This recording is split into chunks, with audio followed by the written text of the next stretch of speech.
अधिक महिना सर्वांनी व्हिडिओ शेवटपर्यंत पहा, अगदी महत्त्वाचा आहे. अधिक महिना हा कोणी तयार केला आहे? तर आपणच तयार केला आहे. शास्त्रामध्ये असं लिहिलं आहे, अधिक महिना म्हणजे त्या महिन्यामध्ये दानधर्म करा. असं शास्त्रामध्ये कुठेच लिहिलं नाही की अधिक महिन्यामध्ये जावयाला दान करा आणि जावयाला दान करा आणि तेही सोनं करा. हे कुठल्याही ग्रंथामध्ये शास्त्रामध्ये लिहिलेलं नाही आहे. हे आपल्याच सर्वसामान्य माणसामध्ये किडे असतात आणि त्यांनी सुरुवात केली म्हणजे जे सुरुवात करत असतात त्यांची प्रॉपर्टी ते पाटीलकी असतात. त्यांनी सुरुवात केली पण जीव मात्र गरिबांच्या मुलीचे जातात आणि गरिबांच्या जावयालाच जास्त आशा असती की अधिक महिना आला तर मग आमचं संधी साधायचं काम चालू झालं. कुठल्याच ग्रंथामध्ये असं लिहिलेलं नाही आहे की जावयाला दान करा आणि तेही सोनं करा.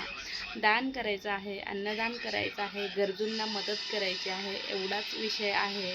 आणि कित्येक लोक आज उगाच उधळपट्टी करतात आणि जावयाला दान करत बसतात. जावयाला आपण ऑलरेडी कन्यादान केलेलं असतं.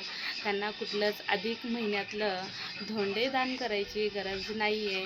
आणि खरंच करायचंच असेल दान तर ज्यांनी आपल्याला मुलगी दिलेली आहे त्यांना काहीतरी दान करा, की नाही त्यांच्याच मुलीला त्रास देऊन त्यांनीच कन्यादान करून त्यांच्याच घरी जाऊन धोंडे जेवणाचा आग्रह करून नको तेवढा वाद आणि नको तेवढे विषय वाढवायचे आणि आपल्याला आयुष्यभरासाठी त्यांनी कन्यादान केलेली आहे.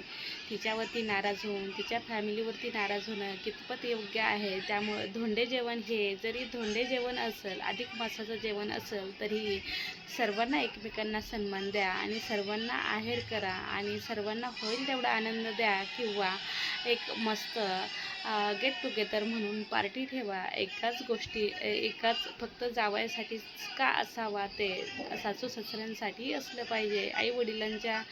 मुलीच्या आईवडिलांसाठी जेवण असलं पाहिजे आणि मुलाच्या आईवडिलांसाठी जेवण असलं पाहिजे. अशी प्रथा पाहिजे. दोन नाते, दोन घरं जर जोडून ठेवायचे असतील तर त्याला धोंडे जेवणाची काहीच गरज नाही आहे. एकमेकांच्या फॅमिलीला बोलवायचं आणि जेवणाचा कार्यक्रम करायचा. हे धोंडे जेवणामध्ये खूप छान ठरेल आणि कोणी कोणाला देऊ शकतं. मला एवढंच म्हणायचं आहे. खूप तळागाळातले लोक, काही लोकांना 3-3, 4-4 मुली आहेत किंवा काही लोकांना एक मुलगी आहे, पण ते कित्येक मुलीसाठी आईवडील कित्येक काय गोष्टी करत असतात, पण त्यांची धोंडे जेवण घालायची म्हणजे सोनं घालायची इच्छा नसती आणि इच्छा जरी असेल तर परिस्थिती नसती.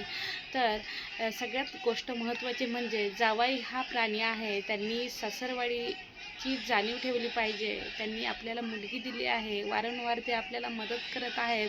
आपल्याला मूल जन्म होताना आपण डिलेवरीला आपण सासू सासऱ्याकडे पाठवत आहेत. खरं धोंडे जेवण सासू सासऱ्यांना गेलं पाहिजे. तर जावई उगाचच रुसून बसतो अशी चुकीची अपेक्षा ठेवू नका. तुम्हाला जेवढं शक्य होईल तेवढं कष्ट करा आणि तुम्ही तुमच्या फॅमिलीमध्ये तुमच्या बायको मुलाला सुखी ठेवा. ना की तुम्ही सासू सासऱ्यावरती नाराज राहायचं बिलकुल नाही. असं करू नका. असं करत असाल तर तुम्ही चुकीचं करत आहे. आणि हा व्हिडिओ कोणाकोणाला आवडला नक्कीच शेअर करा, लाईक करा आणि कमेंट करायला विसरू नका. चला तर मग मी इथेच थांबते. बाय. भेटूया पुढच्या व्हिडिओमध्ये.